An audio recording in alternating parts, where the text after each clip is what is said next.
পেশাদার সাংবাদিক হিসাবে আমি ৩০ বছরেরও বেশি সময় ধরে কাজ করছি। একসময় দেশের শীর্ষস্থানীয় সংবাদপত্র দৈনিক প্রথম আলোর ডেপুটি চিফ রিপোর্টার ছিলাম, বিশেষ প্রতিনিধি হিসেবেও আমি কাজ করেছি। এরপরে দেশের অন্যতম সেরা দৈনিক বাংলাদেশ প্রতিদিনের প্রতিষ্ঠাতা ডেপুটি এডিটর ছিলাম। পরবর্তীতে আমাদের সময়ের এক্সিকিউটিভ এডিটর এবং বাংলা ভিশন টেলিভিশনের নিউজ এডিটর হিসেবেও আমার কাজের অভিজ্ঞতা আছে।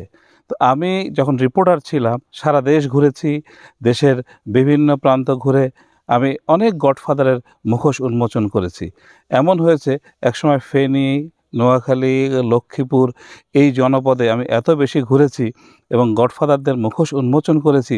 আমার লেখনের কারণেই ওই অঞ্চলের গডফাদাররা তারা কিন্তু অনেকটা ধরাশায়ী হয়েছে, কোণঠাসা হয়েছে এবং সাধারণ মানুষের মধ্যে স্বস্তির নিঃশ্বাস ফিরে এসেছে।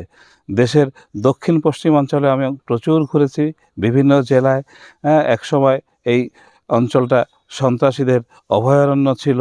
আমি সেই সন্ত্রাসীদের মুখোশ উন্মোচন করেছি এবং আমার এই লেখনের কারণে তৎকালীন অনেক বড় বড় শীর্ষ সন্ত্রাসী তারাও কিন্তু গর্তে ঢুকে যেতে বাধ্য হয়েছিল। দেশের আইনশৃঙ্খলা বাহিনী, সরকার নড়ে চড়ে বসেছিল।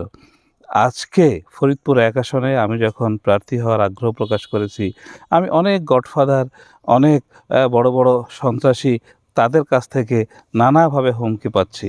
বিশেষ করে সামাজিক যোগাযোগ মাধ্যমে প্রতিনিয়তই আমাকে ইঙ্গিত করে, আমাকে উদ্দেশ্য করে অনেক ধরনের হুমকি দেওয়া হচ্ছে।